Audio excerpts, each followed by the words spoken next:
I'm Patrick Gallino, and let's queer up politics.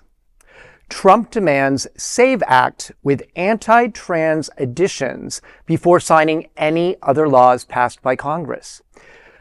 President Donald Trump says he will not sign any new legislation unless Congress first passes the Safeguard American Voter Eligibility Act, widely known as the SAVE Act, with additional provisions targeting transgender people.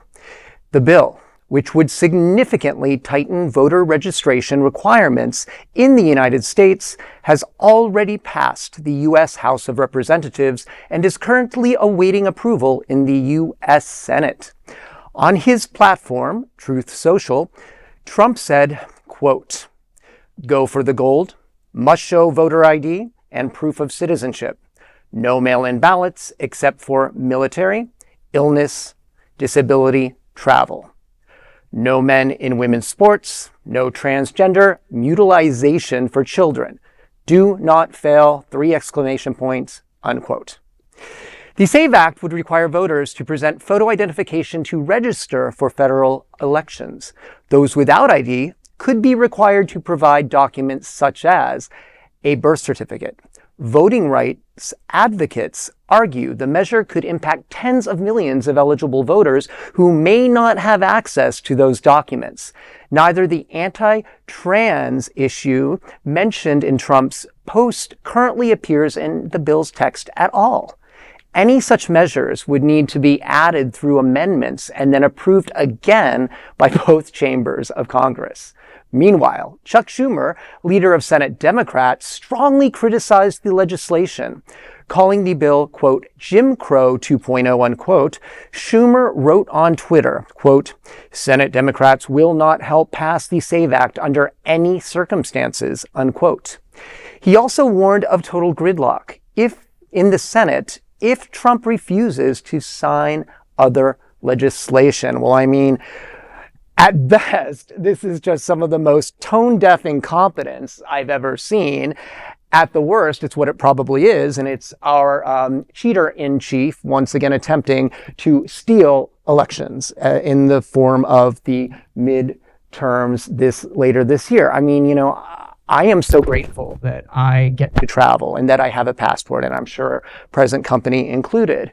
But, you know, those same people that are championing Trump because the Dow is up lack complete empathy because they don't know what it's like to not have $100 plus, let alone to get a passport, but to be able to have the privilege to get on a plane and see the world. And I think part of this too, you know, is just dumbing down the populace to keep them from voting, right?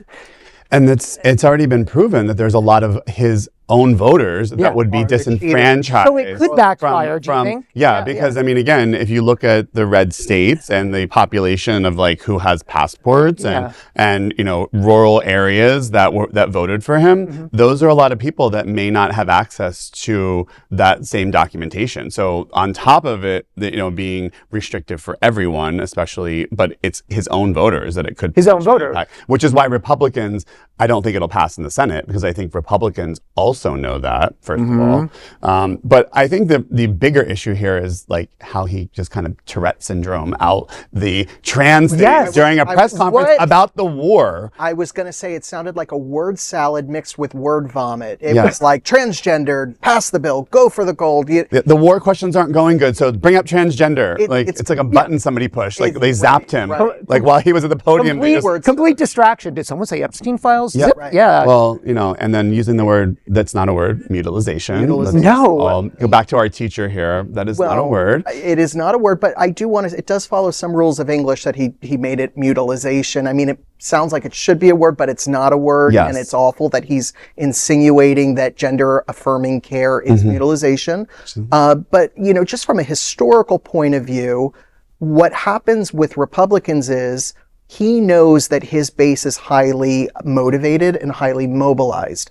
He doesn't care if he loses 10, 15, 20% of that base if they can't get access to a passport, their birth certificate, their birth records, things like that.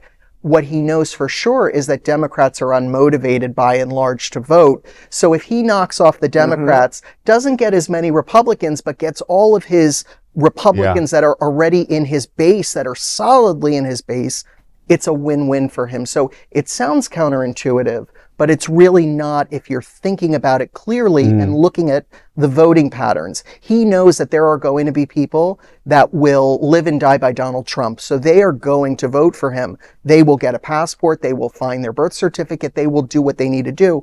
The ones that can't do that, they just won't vote for him. They'll still support him. He won't get the vote on paper. He'll still have the broad support. And it's a win for him because he knows Democrats are not going to mobilize unless we pull off a miracle. And anybody out there, if you haven't voted, go get registered to vote. It seems like you're going to need your birth certificate. Make some plans to talk to your mom or your dad or whoever it is that, might know how to get that for you. Look it up. We need you. Our democracy depends on it. And did you see yesterday he stood at a lectern and literally said, now this isn't why I'm doing this, but the only way we're going to win Republicans, the midterms, is if this passes. He told everyone what he's going to do. And I'll tell you, the only way I would support, forget about the trans stuff, that's ridiculous for that to be in there, but the only way I would support requiring a passport would be if there were also legislation that provided funding for every person in this country that doesn't have one and has never traveled with a plane ticket to go somewhere in the world and see another culture. Because I guarantee once people did and actually experienced how wonderful the world is, they wouldn't be voting for Donald Trump ever again. I am not poo-pooing what you're saying at all, but one of the vocabulary words that I taught my students today in our book is idealism. And the definition of idealism is thinking that the world can be a better place than it already is through the actions that we take. So I absolutely love your idealistic spirit. I think that is a wonderful idea. More Americans should get out there. I think they did a study where it was, I don't want to make up false numbers, but it was shockingly low, the amount of Americans that have not traveled internationally or even gone to like the Bahamas. I don't even consider that international, even though it is. Even if you do that, even if it's just a day trip to the Bahamas for the first time, you're not technically in the United States anymore. You get to kind of feel what the air is like. It's very unusual. It's not very unusual for many people across the country. I was on a cruise once and I met a woman that was looking out at the ocean. We were doing the sail away and she's like, oh my God, the ocean is so beautiful. We were in Miami and I said, yeah. And she's like, I've never seen the ocean before. And she was like 60 and I was like, you've never seen the Atlantic Ocean? Because I was like, where are you from? She was like, Oklahoma. So I thought, maybe have you been to she was like, no, I've never been to the ocean. So not even out there. So she was leaving the country on a cruise, but she had never seen the ocean before. So that was shocking to me. I love that you got to share that moment with her. Yeah, like she said it out loud and I looked at her and I was like, oh yeah, I said, I live here. And she was like, oh my God, I can't imagine she had never seen the ocean. So let alone going to another country, she had never seen the ocean. I grew up on Lake Erie near Buffalo and I couldn't understand why we were told to color water blue. I was like, it's all brown with green lumps in it, a dead fish. So when I saw the ocean for the first time, wow. But that was not at 60 then. Well, there is no other queer nonprofit media platform like this in the entire world. Support our LGBTQ stories by sharing them and subscribing to Queer News Tonight.